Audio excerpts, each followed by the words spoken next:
ಸ್ನೇಹಿತರೆ ನಮಸ್ಕಾರ. ಚರಿತ್ರೆಯ ಮತ್ತೊಂದು ವಿಡಿಯೋಗೆ ನಿಮಗೆಲ್ಲ ಪ್ರೀತಿಯ ಸ್ವಾಗತ. ಜಿಎಸ್ಟಿ ಕಳೆದ ಕೆಲವು ತಿಂಗಳಿಂದ ರಾಜ್ಯದಲ್ಲಿ ಈ ಜಿಎಸ್ಟಿ ತೀರಾ ಸದ್ದು ಮಾಡ್ತಿದೆ. ಮೊದಲು ಹೆಚ್ಚಿನ UPI ವ್ಯವಹಾರ ನಡೆಸಿದ್ದ ಸಾವಿರಾರು ವ್ಯಾಪಾರಿಗಳಿಗೆ ಒಮ್ಮಿಂದೊಮ್ಮೆಗೆ ಲಕ್ಷಗಳ ಜಿಎಸ್ಟಿ ನೋಟಿಸ್ ಬಂತು. ಅದರಿಂದ UPI ವಹಿವಾಟುಗಳ ವಿರುದ್ಧ ಬಹಿಷ್ಕಾರ ಶುರುವಾಯಿತು. ಜಿಎಸ್ಟಿ ನೋಟಿಸ್ಗೆ ಅಂಜಿ ವ್ಯಾಪಾರಿಗಳು ಮತ್ತೆ ಕ್ಯಾಶ್ ವ್ಯವಹಾರಗಳ ಕಡೆ ಮುಖ ಮಾಡಿದ್ರು. ಈಗ ಖುದ್ದು ಸಿಎಂ ಸಿದ್ದರಾಮಯ್ಯ ಜಿಎಸ್ಟಿ ನೋಟಿಸ್ ಬಂದಿದ್ರು ಬಾಕಿ ವಸೂಲಿ ಮಾಡಲ್ಲ ಅಂದಿರೋದಕ್ಕೆ ಪರಿಸ್ಥಿತಿ ತಕ್ಕ ಮಟ್ಟಿಗೆ ತಣ್ಣಗಾಗಿದೆ. ಸಾಕಷ್ಟು ಗೊಂದಲಗಳಿಗೆ ತೆರೆ ಬಿದ್ದಿದೆ. ಇಂಥ ಸಂದರ್ಭದಲ್ಲೇ ಕಳೆದ ವಾರ ಈ ಜಿಎಸ್ಟಿಗೆ ಸಂಬಂಧಿಸಿದಂತೆ ನಡೆದಿರುವ ಮಹತ್ವದ ಬೆಳವಣಿಗೆಯ ಬಗ್ಗೆ ನಿಮಗೆ ಗೊತ್ತಿರಬೇಕು. ಇಂತಹ ಸಂದರ್ಭದಲ್ಲಿ ಕಳೆದ ವಾರ ಈ ಜಿಎಸ್ಟಿಗೆ ಸಂಬಂಧಿಸಿದಂತೆ ನಡೆದಿರುವ ಮಹತ್ವದ ಬೆಳವಣಿಗೆ ಬಗ್ಗೆ ನೀವು ತಿಳಿದುಕೊಳ್ಳಲೇಬೇಕು. ಕೇಂದ್ರ ಸರ್ಕಾರ ಜಿಎಸ್ಟಿಗೆ ಮೇಜರ್ ಆಪರೇಷನ್ ಮಾಡೋದಕ್ಕೆ ಹೊರಟಿದೆ. 2017ರಲ್ಲಿ ಜಿಎಸ್ಟಿ ಜಾರಿಯಾದ ನಂತರ ಇದು ಮೊದಲ ಮೇಜರ್ ಆಪರೇಷನ್. ಪ್ರತಿಯೊಬ್ಬ ಗ್ರಾಹಕ, ಪ್ರತಿಯೊಬ್ಬ ವ್ಯಾಪಾರಿಗೂ ಗೊತ್ತಿರಲೇಬೇಕಾದ ಈ ವಿಚಾರವನ್ನ ತಿಳಿದುಕೊಳ್ತಾ ಹೋಗೋಣ ಬನ್ನಿ.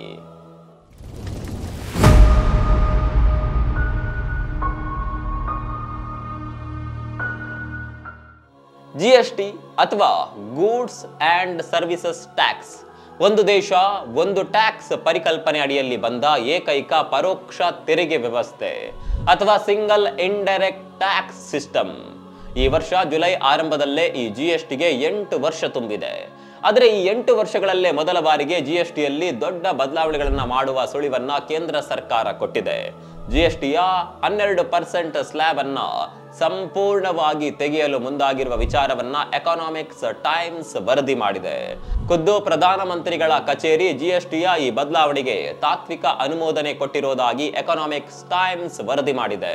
ಸಂಸತ್ತಿನಲ್ಲಿ ಈಗ ಮುಂಗಾರು ಅಧಿವೇಶನ ನಡೀತಾ ಇದೆ. ಅಧಿವೇಶನ ಮುಗಿದ ನಂತರ ಆಗಸ್ಟ್ನಲ್ಲಿ ಜಿಎಸ್ಟಿ ಕೌನ್ಸಿಲ್ ಮೀಟಿಂಗ್ ಕೂಡ ನಡೆಯಲಿದೆ. ಜಿಎಸ್ಟಿಗೆ ಸಂಬಂಧಿಸಿದ ಎಲ್ಲಾ ನಿರ್ಧಾರಗಳನ್ನ ತೆಗೆದುಕೊಳ್ಳುವುದು ಇದೇ ಕೌನ್ಸಿಲ್. ಇದರಲ್ಲಿ ಜಿಎಸ್ಟಿಯ ಹೊಸ ಬದಲಾವಣೆಗಳ ಪ್ರಸ್ತಾವನೆ ಮಂಡನೆಯಾಗಲಿರುವ ವಿಚಾರ ಬಯಲಾಗಿದೆ. ಈ ಬದಲಾವಣೆಗಳನ್ನ ಒಂದೊಂದಾಗಿಯೇ ನೋಡ್ತಾ ಹೋಗೋಣ. ಸ್ನೇಹಿತರೆ, ಈ ಬದಲಾವಣೆಗಳನ್ನ ಅರ್ಥ ಮಾಡಿಕೊಳ್ಳೋದಕ್ಕೆ ನಿಮ್ಗೆ ಜಿಎಸ್ಟಿ ಸ್ಲ್ಯಾಬ್ಗಳ ಬಗ್ಗೆ ಚೂರು ಮಾಹಿತಿ ಇರಬೇಕು. ಅವುಗಳನ್ನ ಮೊದಲು ನೋಡ್ಕೊಂಡು ಬರೋಣ. ಸ್ನೇಹಿತರೆ, ಒಂದು ದೇಶದಲ್ಲಿ 100 ವಸ್ತು ಉತ್ಪಾದನೆ ಆಗ್ತಿದೆ ಅಂದ್ರೆ ಎಲ್ಲದಕ್ಕೂ ಒಂದೇ ರೀತಿ ಜಿಎಸ್ಟಿ ಹಾಕೋದಿಲ್ಲ, ಅಥವಾ ಒಂದೇ ರೀತಿ ಜಿಎಸ್ಟಿಯನ್ನ ಹಾಕೋದಕ್ಕೆ ಬರೋದಿಲ್ಲ. ಯಾಕಂದ್ರೆ ಅವುಗಳಲ್ಲಿ ಕೆಲವು ಅಗತ್ಯ ವಸ್ತುಗಳು ಇರ್ತಾವೆ, ಲಕ್ಸುರಿ ವಸ್ತುಗಳು ಇರ್ತಾವೆ. ಹಾಗಾಗಿ ಬೇರೆ ಬೇರೆ ಪರ್ಸೆಂಟೇಜ್ನ ಸ್ಲ್ಯಾಬ್ಗಳನ್ನ ಮಾಡಿಕೊಂಡು ಆ ಸ್ಲ್ಯಾಬ್ಗಳಿಗೆ ವಸ್ತುಗಳನ್ನ ಸೇರಿಸಲಾಗಿದೆ. ಆ ರೀತಿ 0% ಅಥವಾ ನಿಲ್, 5%, 12%, 18% ಹಾಗೂ 28% ಜಿಎಸ್ಟಿ ಸ್ಲ್ಯಾಬ್ಗಳಿವೆ. ಹಾಲು, ಹಣ್ಣು, ಆಸ್ಪತ್ರೆ ಖರ್ಚುಗಳಂತ ಅಗತ್ಯ ಖರ್ಚುಗಳಿಗೆ ಜಿಎಸ್ಟಿ 0. ಅವುಗಳನ್ನ ಬಿಟ್ಟು ತೀರಾ ಅಗತ್ಯವಲ್ಲದ 100 ವಸ್ತುಗಳಿವೆ ಅಂತ ಇಟ್ಕೊಳ್ಳಿ. ಆ ಪೈಕಿ 21 ಐಟಮ್ಗೆ 5% ಸ್ಲ್ಯಾಬ್ ಇರುತ್ತೆ. ಅಂದ್ರೆ ಅದಕ್ಕೆ 5% ಜಿಎಸ್ಟಿ ಬೀಳುತ್ತೆ. ಅದೇ ರೀತಿ 19 ಐಟಮ್ 12% ಸ್ಲ್ಯಾಬ್ನಲ್ಲಿದೆ. 18% ಸ್ಲ್ಯಾಬ್ನಲ್ಲಿ ಅತಿ ಹೆಚ್ಚು 44 ವಸ್ತುಗಳಿವೆ. 28% ಸ್ಲ್ಯಾಬ್ನಲ್ಲಿ ಕೇವಲ 3 ಅಥವಾ 3% ಐಟಮ್ಗಳಿವೆ. ಇವು costly car, air conditioner, cigarette ನಂತಹ ಲಕ್ಸುರಿ ಐಟಮ್ಗಳು. ಈಗ ಈ 28% ಸ್ಲ್ಯಾಬ್ಗೂ ಬದಲಾವಣೆ ತರುವ ಪ್ಲಾನ್ ಇದೆ. ಅದರ ಬಗ್ಗೆ ಮುಂದೆ ನೋಡೋಣ. ಸದ್ಯ ಮೇಜರ್ ಬದಲಾವಣೆ ಅಂದ್ರೆ 12% ಸ್ಲ್ಯಾಬ್ ಅನ್ನ ಕಂಪ್ಲೀಟ್ ಆಗಿ ತೆಗೆದುಹಾಕ್ತಿರೋದು.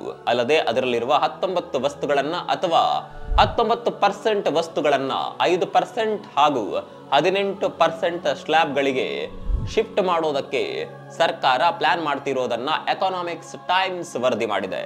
ಈ 12% ಸ್ಲ್ಯಾಬ್ಗಳಲ್ಲಿ ಯಾವ್ಯಾವ ವಸ್ತುಗಳಿದ್ವು ಅಂತ ನೋಡೋದಾದ್ರೆ, ಪ್ಯಾಕ್ ಮಾಡಿದ ಆಹಾರ, ಮೊಬೈಲ್ ಫೋನ್ಗಳು, ಫರ್ನಿಚರ್, ಛತ್ರಿ, ಹೊಲಿಗೆ ಯಂತ್ರಗಳು, PVC pipe, ceramic tiles, hotel room, ಇವುಗಳೆಲ್ಲ ಇನ್ನು ಮುಂದೆ 5% ಅಥವಾ 18% ಜಿಎಸ್ಟಿ ಸ್ಲ್ಯಾಬ್ಗೆ ಶಿಫ್ಟ್ ಆಗುವಂತ ಸಾಧ್ಯತೆ ಇದೆ.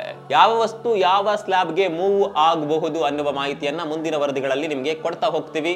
ಸದ್ಯಕ್ಕೆ ನಾವು ಹೇಳಿದ ಈ ವಸ್ತುಗಳ ಬೆಲೆ ಜಾಸ್ತಿನೂ ಆಗಬಹುದು, ಕಮ್ಮಿನೂ ಆಗಬಹುದು. 5% ಸ್ಲ್ಯಾಬ್ಗೆ ಶಿಫ್ಟ್ ಆದ್ರೆ ಕಡಿಮೆ ಆಗುತ್ತೆ, 18% ಸ್ಲ್ಯಾಬ್ಗೆ ಶಿಫ್ಟ್ ಆದ್ರೆ ಜಾಸ್ತಿ ಆಗುತ್ತೆ. ಇದು ಜಿಎಸ್ಟಿ ಸುಧಾರಣೆ ಮಾಡುವ ಪ್ರಯತ್ನ ಆಗಿರೋದ್ರಿಂದ ಬೆಲೆ ಕಡಿಮೆ ಆಗುವ ಸಾಧ್ಯತೆಯೇ ಹೆಚ್ಚು. ಆದರೆ ಕೇಂದ್ರ ಇದ್ದಕ್ಕಿದ್ದಂತೆ ಈ 12% ಸ್ಲ್ಯಾಬ್ಗೆ ಮಂಗಳ ಹಾಡುವ ಯೋಚನೆ ಮಾಡ್ತಿರೋದು ಯಾಕೆ ಅನ್ನೋದು ದೊಡ್ಡ ಪ್ರಶ್ನೆ. ಇದಕ್ಕೆ ಕಾರಣಗಳನ್ನ ಮುಂದೆ ಹೇಳ್ತೀವಿ. ಅದಕ್ಕೂ ಮುಂಚೆ ಇನ್ನೊಂದಿಷ್ಟು ಉದ್ದೇಶಿತ ಸುಧಾರಣೆಗಳ ಬಗ್ಗೆ ನೋಡೋಣ. ಕೇಂದ್ರ ಸರ್ಕಾರ ಲಕ್ಸುರಿ ವಸ್ತುಗಳಿಗೆ ಕಾಂಪನ್ಸೇಷನ್ ಸೆಸ್ ಹಾಕೋದಕ್ಕೆ ಹೊರಟಿದೆ. ಕಾಂಪನ್ಸೇಷನ್ ಸೆಸ್ ಅಂದ್ರೆ ಪರಿಹಾರ ತೆರಿಗೆ.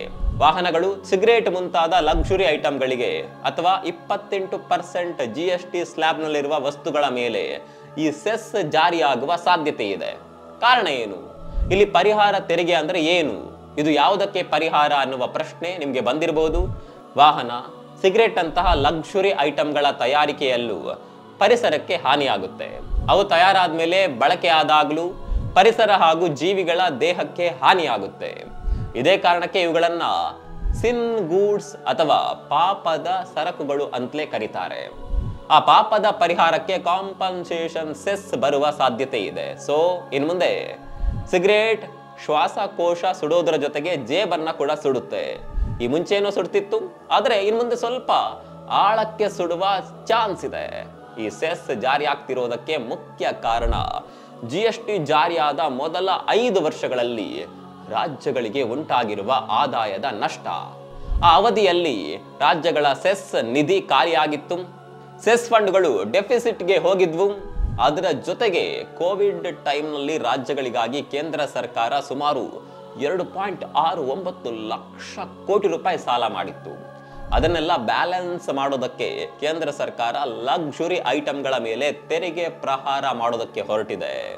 ಇನ್ನು 12% GST ಸ್ಲ್ಯಾಬ್ ತೆಗಿತಾ ಇರೋದಕ್ಕೆ ಸಾಕಷ್ಟು ಕಾರಣಗಳಿವೆ. ಮೊದಲನೇದಾಗಿ GSTಯನ್ನ ಇನ್ನಷ್ಟು ಸರಳೀಕರಣಗೊಳಿಸೋದು.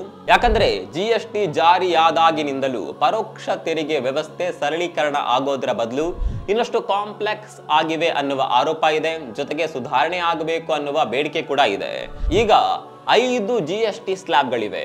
ಆದರೆ ಸ್ಲ್ಯಾಬ್ಗಳು ಕಡಿಮೆ ಇದ್ದಷ್ಟು GST ವ್ಯವಸ್ಥೆ ಇನ್ನಷ್ಟು ಸರಳೀಕೃತವಾಗುತ್ತೆ, ಕನ್ಫ್ಯೂಷನ್ ಕಡಿಮೆ ಆಗುತ್ತೆ. ಉದಾಹರಣೆಗೆ ಇನ್ಕಮ್ ಟ್ಯಾಕ್ಸ್ ಕಟ್ಟೋದು, ಇನ್ಕಮ್ ಟ್ಯಾಕ್ಸ್ ರಿಟರ್ನ್ಸ್ ಪಡ್ಕೊಳ್ಳುವ ರೀತಿ, ದೊಡ್ಡ ಪ್ರಮಾಣದಲ್ಲಿ GST ಕಟ್ಟುವ ವ್ಯಾಪಾರಿಗಳು ಇನ್ಪುಟ್ ಟ್ಯಾಕ್ಸ್ ಕ್ರೆಡಿಟ್ ಅಥವಾ ITC ಪಡೆದುಕೊಳ್ಳುವ ವ್ಯವಸ್ಥೆ ಇದೆ.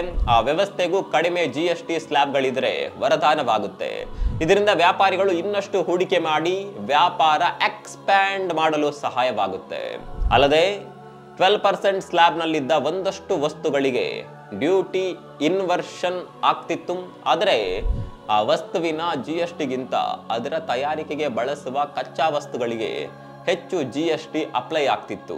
ಈ ವ್ಯವಸ್ಥೆ ಹೇಗಿತ್ತು ಅಂದ್ರೆ ಸರ್ಕಾರ ಒಂದು ಕೈಯಲ್ಲಿ ಕೊಟ್ಟು ಇನ್ನೊಂದು ಕೈಯಲ್ಲಿ ಕಿತ್ಕೊಳ್ತಾ ಇತ್ತು.